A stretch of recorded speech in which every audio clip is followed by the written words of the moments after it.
Hi అండి, అందరికీ నమస్కారం. మీరంతగానో ఆదరిస్తున్న ఫుడ్ ఛానల్ ఫ్యామిలీ వంటకు స్వాగతం.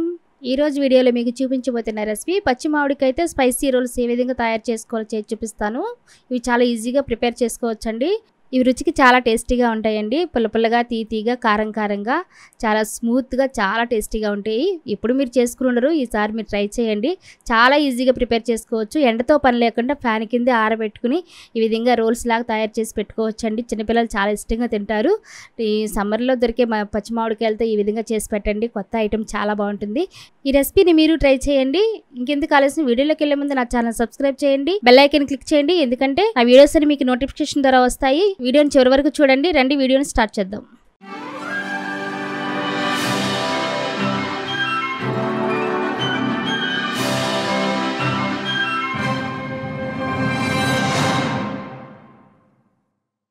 ఇక్కడ స్పైసీ రోల్స్ కోసం 2 పచ్చి మామిడికాయలు తీసుకున్నానండి. కడిగి శుభ్రం చేసి తీసుకోవాలి.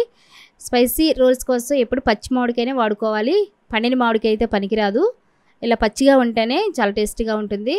దీన్ని మనం ముచ్చిగా తీసేసి పైన అంతా మనం ఇట్లా తొక్క తీసేసుకోవాలి. పైకి స్కిన్ అంతా కూడా తీసేసుకోవాలి. పచ్చి మామిడికాయ సీజన్లోనే దొరుకుతుంది కాబట్టి మనం ఏ సీజన్కి తగ్గ ఐటెం ఆ సీజన్లోనే చేసి పెట్టుకోవాలి. ఇవి చాలా టేస్టీగా ఉంటాయి. చాలా ఈజీగా కూడా ప్రిపేర్ చేసుకోవచ్చు. ఈ విధంగా పైనంతా స్కిన్ అంతా మనం తీసేసి వాటిని చిన్న చిన్న ముక్కలుగా కట్ చేసుకుని చూపిస్తాను.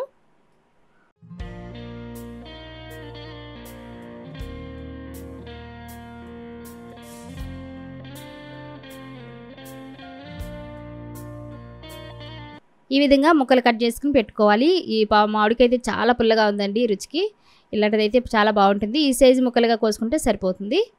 ఇప్పుడు స్టవ్ వెలిగించుకుని ప్యాన్ పెట్టుకుని ప్యాన్లో కొద్దిగా వాటర్ వేసుకోవాలి. ఎందుకంటే మనం ఉడికించుకోవాలి పచ్చి మామిడికాయని. దానికోసం నేను ఒక 1/2 లీటర్ వాటర్ అయితే తీసుకున్నాను. ఇవి కొంచెం కాగిన తర్వాత మనం ఇందులోకి ముక్కలు యాడ్ చేసుకుందాము. వాటర్ కొంచెం వీట్ అయిన తర్వాత అందులోకి మనం కట్ చేసి పెట్టుకున్న ముక్కలన్నీ కూడా ఇందులోకి వేసేసుకోవాలి.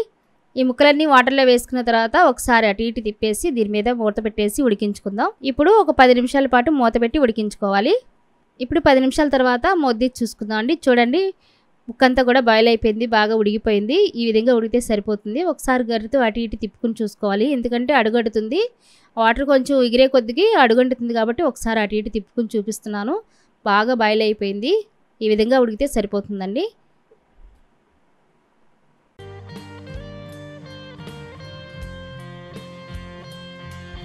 ఇప్పుడు స్టవ్ ఆఫ్ చేసి కొద్దిగా చల్లారిన తర్వాత ఇలా బంగాళదుంప మేకర్తో మనం ఇట్లా స్ప్రెడ్ చేస్తే మొత్తం కూడా అదంతా పేస్ట్ లాగా తయారైపోతుందండి.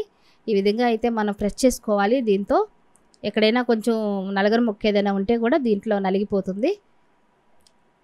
మామిడికాయని ఈ విధంగా పేస్ట్ లాగా తయారు చేసుకోవాలి. పేస్ట్ లాగా తయారు చేసుకున్న ఈ మామిడికాయ గుజ్జుని ఇప్పుడు ఇందులో ఒక స్టెయినర్తో మనం వడకట్టుకోవాలి. ఏదైనా పీసు కానీ ఉడకనిది ఏదైనా ఉంటే కూడా అది పైకి వచ్చేస్తుంది. ఈ విధంగా మన స్టెయినర్లో పెట్టి వడకట్టుకుని ఒక స్పూన్తో మనం స్ప్రెడ్ చేస్తే అదంతా కూడా కిందకి వచ్చేస్తుందండి. ఈ విధంగా మెల్లిగా స్ప్రెడ్ చేస్తూ ఉంటే అదంతా కూడా మనకి మెత్తటి స్మూత్ లాంటి జ్యూస్ మన కిందకి వచ్చేస్తుంది. ఈ విధంగా ప్రెస్ చేసుకుంటూ ఉండాలి మొత్తం దిగేంత వరకు. ఈ విధంగా లాస్ట్ వరకు ఇలా ప్రెస్ చేసుకోవాలి. జ్యూస్ అంతా కూడా మామిడికాయ గుజ్జంతా కూడా కిందికి వచ్చేసేటట్టుగా మనం చూసుకోవాలి. చూడండి, పైన ఆ పీచు ఇంకా కొంచెం ఏదైనా నల్లగంది ఏదైనా ఉంటే మనకి ఈ విధంగా వేస్ట్ లాగా ఉంచేస్తుంది. దాన్ని ఇంకా మనం పడేసేయచ్చు. ఈ విధంగా అయితే వేరే ప్యాన్లోనికి మనం తీసుకున్నామండి. ఈ పేస్ట్ అనేది ఈ విధంగా రెడీ అవుతుంది. ఇలా ఉంటే సరిపోతుంది అనమాట. ఇప్పుడు స్టవ్ వెలిగించుకుని ఒకసారి 2 నిమిషాల పాటు దీన్ని ఉడికించుకోవాలి. మంటని లో టు ఫ్లేమ్ అడ్జస్ట్ చేసుకుంటూ ఉంచుకోవాలండి. హై ఫ్లేమ్లో ఎక్కువగా పెడితే మాడిపోతుంది. మనం తీసుకున్న వాటర్కి ముక్కలకి కరెక్ట్గా సరిపోయినాయండి. ఇంకా వాటర్ ఏమి యాడ్ చేయాల్సిన అవసరం లేదు. ఈ గుజ్జుని కొంచెం, ఈ పేస్ట్ని కొంచెం అటు ఇటుగా తిప్పుకుంటూ లో ఫ్లేమ్లో 5 నిమిషాల పాటు ఇట్లా వేయించుకోవాలి, ఉడికించుకోవాలి. ఇలా ఉడికించుకున్న పేస్ట్లోనికి ఒక కప్పు షుగర్ అయితే వేసుకోవాలి. ఇది మెజర్మెంట్ వచ్చేసి 100 గ్రాములు అయితే ఉంటుందండి. ఎందుకంటే మామిడికాయ చాలా పుల్లగా ఉండటం వలన నేను 100 గ్రాములకి సరిపడా షుగర్ అయితే వేశాను. ఇంకొంచెం ఎక్కువ తినాలి అనుకునే వాళ్ళకి ఇంకొంచెం ఎక్కువ వేసుకోవచ్చు. లేదు కొంచెం పుల్లగా ఉంటే సరిపోతుంది అనుకున్న వాళ్ళు కొంచెం తగ్గించి వేసుకోండి. ఇక్కడ నేనైతే ఒక కప్పు షుగర్ అయితే వేసి ఎంత బాగా కలిసేలా మొత్తం తిప్పుకుంటూ ఉండాలి, అడుగంటకుండా. ఈ విధంగా పంచదార అంతా కరిగిన దాకా ఇలా తిప్పుకుంటూనే ఉండాలండి. షుగర్ వేసిన తర్వాత హై ఫ్లేమ్లో అయితే పెట్టొద్దండి, లో ఫ్లేమ్లోనే ఉడికించుకోవాలి. ఇలా బుడగలుగా ఆ బౌల్స్ లాగా వస్తున్నాయి కదా, ఆ వచ్చేంత వరకు కూడా లో ఫ్లేమ్లో ఉడికించుకోవాలి. ఉడికిన తర్వాత కొద్దిగా సాల్ట్ వేసుకోవాలి, రుచికి సరిపడా. ఎక్కువ వేసుకుంటే ఉప్పగా ఉంటుందండి, మరీ తక్కువ వేసుకోకూడదు, సరిపడా సాల్ట్ వేసుకోవాలి. సాల్ట్ కూడా వేసి తిప్పుకున్న తర్వాత కొద్దిగా పెప్పర్ వేసుకోవాలండి, రుచికి సరిపడా. కొంచెం ఎక్కువగా వేసుకుంటే ఘాటు ఎక్కువ వస్తుంది, సరిపడా వేసుకోవాలి. ఎందుకంటే ఉప్పు ఈ పెప్పర్ లేకపోతే దీనికి అంత టేస్ట్ రాదు. ఖచ్చితంగా ఇవి రెండు ఉండాలి, ఖచ్చితంగా ఇవైతే యాడ్ చేసుకోవాలి. ఈ విధంగా వేసుకుని ఒకసారి తిప్పుకోవాలి. ఈ విధంగా కొద్దిగా ఉడికిన తర్వాత మనకి ఫుడ్ కలర్ అయితే వేసుకోవాలండి. మీకు ఇష్టం ఉంటే వేసుకోండి. ఆ ఫుడ్ కలర్ వాడితేనే కొంచెం మనకి చూడడానికి చాలా బాగుంటుందండి. అందుకని గ్రీన్ కలర్ ఫుడ్ కలర్ అయితే కొంచెం 2 చుక్కలు అయితే వేసుకున్నాను. ఈ విధంగా వేసి మరొకసారి అదంతా గ్రేవీ అంతా కూడా పేస్ట్ అంతా కలిసేటట్టుగా కలుపుకోవాలి. మంటను మాత్రం లో ఫ్లేమ్లోనే పెట్టుకోవాలి, హై ఫ్లేమ్లో అయితే మాడిపోతుంది. ఖచ్చితంగా లో ఫ్లేమ్లోనే మెల్లిగా అడ్జస్ట్ చేసుకుంటూ మనం తిప్పుకుంటూ ఉండాలి. ఈ విధంగా అయితే మనం రెడీ చేసుకోవాలి. ఇది మొత్తం రెడీ అయిన తర్వాత చివరిలో రెడ్ చిల్లీ ఫ్లిక్స్ అయితే వేసుకోవాలండి. ఇవి రుచికి సరిపడా కారం ఎంతైతే మీరు తినగలరో అంతే వేసుకోండి. ఈ విధంగా 1/2 టీ స్పూన్ నేనైతే ఫ్లిక్స్ అయితే వేసాను. ఇప్పుడు ఇవన్నీ కలిసేటట్టుగా ఒకసారి కలుపుకోవాలండి. చివరిలో ఇంకా మనం స్టవ్ ఆఫ్ చేసే ముందే ఈ చిల్లీ ఫ్లిక్స్ అనేది వేసుకోవాలి. ఎంత ఘాటు అయితే మీకు అవసరమో అంతే వేసుకోండి, ఎక్కువ వేసుకుంటే చిన్నపిల్లలు తినలేరు కాబట్టి.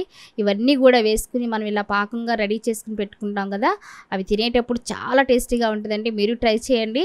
ఇదైతే మనం సంవత్సరం పాటు ఫ్రిడ్జ్లో పెట్టుకుని గాజు సీసాలో పెట్టుకుని మనం స్టోర్ చేసుకుంటే మళ్ళీ సంవత్సరం వరకు కూడా పాడవకుండా చక్కగా ఉంటాయండి. ఈ విధంగా రెడీ చేసుకుని మనం స్టవ్ ఆఫ్ చేసి దించేసుకోవాలి. ఈ విధంగా రెడీ అయిన తర్వాత స్టవ్ ఆఫ్ చేసేసుకున్న తర్వాత అది కొంచెం ఆరిపోకముందే ఒక సాదా ప్లేట్ తీసుకుని, ఇటు డిజైన్ ఏం లేకుండా ప్లెయిన్గా ఉన్న ప్లేట్ తీసుకుని దానికి కొంచెం ఆయిల్ వేసి, ఆయిల్ కానీ నెయ్యి కానీ వేసుకోవాలి.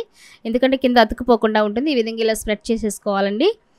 ఈ విధంగా స్ప్రెడ్ చేసుకున్న తర్వాత మనం ఏదైతే రెడీ చేసి పెట్టుకున్నామో ఆ పేస్ట్ అయితే, మామిడికాయ పేస్ట్ అయితే ఇందులోకి వేసేసుకోవాలి. ఇప్పుడు మనం రెడీ చేసుకున్న పేస్ట్ అయితే ఇందులోకి వేసేసుకోవాలండి. దీన్ని ఎక్కడ కూడా గరిటెతో అనేది మనం స్ప్రెడ్ చేయకుండా అలానే వదిలేసి కొంచెం అటు ఇటుగా స్ప్రెడ్ చేస్తే మొత్తం అదంతా పల్చగా వచ్చేస్తుంది. మరీ పల్చగా అయితే తీయడానికి ఇబ్బంది అవుతుంది, మరీ మందంగా ఉన్నా కూడా ఆరకుండా ఉంటుంది. కాబట్టి కొంచెం సరిపడా మందం చూసుకొని మన ప్లేట్ అంతా కూడా ఇలా అప్లై చేసుకోవాలి. ఎక్కడ కూడా గరిటె పెట్టి కానీ స్పూన్ పెట్టి కానీ తీయకూడదు, అతుక్కుని స్పూన్తో పాటు పైకి వచ్చేస్తుంది. కాబట్టి ఇది ప్లేట్ మొత్తం కూడా ఉన్న గ్రేవీ కూడా వేసేసుకోవాలి పేస్ట్ అనేది. నేను రెడీ చేసి పెట్టుకున్న పేస్ట్ అయితే నాకు 2 ప్లేట్లకు సరిపడా వచ్చింది. ఒక ప్లేట్ అయితే రెడీ అయిపోయింది, మరొక ప్లేట్లో వేస్తున్నాను. దానికి కూడా నూనె అప్లై చేసి ఆ ఉన్న పేస్టు ఈ ప్లేట్లోకి వేసేస్తున్నాను. ఇంకా ఉన్నది కూడా ఊర్చేసి ఇందులో వేసేస్తున్నానండి. దీన్ని కూడా మనం గరిటె పెట్టి స్ప్రెడ్ చేయకోకుండా దానికే కొంచెం పలచగా చేసేస్తే సరిపోతుంది. ఈ విధంగా మనం పేస్ట్ అంతా కూడా ఆ ప్లేట్లో వేసేసుకున్న తర్వాత స్ప్రెడ్ అయిపోతుంది కదండి. వీలైతే ఎండలో పెట్టుకోండి. ఎక్కువ ఎండలో పెట్టుకున్నా సరే అది బాగా ఆరిపోదు. కొంచెం నీడగా ఉన్న దాంట్లో పెట్టుకోండి. 1 అవర్ అయితే సరిపోతుంది. లేదా మీకు ఎండలో పెట్టుకునే అవకాశం లేకపోతే ఫ్యాన్ కిందనే పెట్టుకుంటే ఆరిపోతుందండి. ఒక 2 అవర్స్ లేదా 1 అవర్లోనే ఆరిపోతుంది. ఈ విధంగా అయితే మనం ఆరబెట్టేసుకోవాలి. చూస్తున్నారు కదా, ఆరిపోయిన తర్వాత మీకు చూపిస్తున్నాను. నాకైతే 2 అవర్స్ టైం పట్టిందండి. 1 అవర్ అయితే ఎండలో ఉంచాను, తర్వాత నేను ఫ్యాన్ కింద పెట్టేశాను. ఎక్కువ ఎండలో పెడితే ఆ పాకం కూడా కరిగి మనకి సరిగ్గా రాదు, కాబట్టి కొంచెం ఫ్యాన్ కింద కూడా ఎక్కువగా ఆరిపోతుంది. ఈ విధంగా చేసి చూపిస్తున్నాను చూడండి, చక్కగా వచ్చేసింది. సరిపడంత పలచగా కాకుండా మరి మందంగా లేకుండా రోల్స్ చక్కగా వచ్చేసింది. ఈ విధంగా తీసి మళ్ళీ ప్లేట్లో పెట్టేసుకోండి. నేను రెండో ప్లేట్ కూడా తీసి చూపిస్తున్నాను చూడండి, చక్కగా పైకి వచ్చేసిందండి. ఆయిల్ అప్లై చేసాం కదా అడుగున, ఈ విధంగా అయితే రోల్స్ చక్కగా పైకి వచ్చేసింది ఎండిపోయి.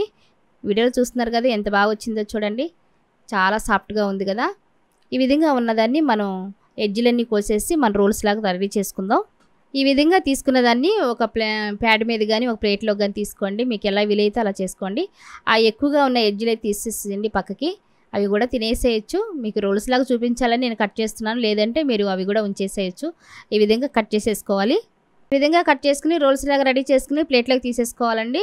అంతేనండి, చాలా సింపుల్గా స్పైసీ రోల్స్ అయితే రెడీ అయిపోయినాయి. చాలా పుల్లపుల్లగా, తీతీగా, కారంగా చాలా టేస్టీగా ఉండే రోల్స్ అయితే రెడీగా ఉన్నాయి. మీరు కూడా ట్రై చేయండి.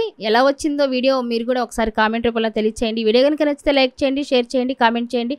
నెక్స్ట్ వీడియోలో మళ్ళీ కలుద్దాం. Thank you for watching.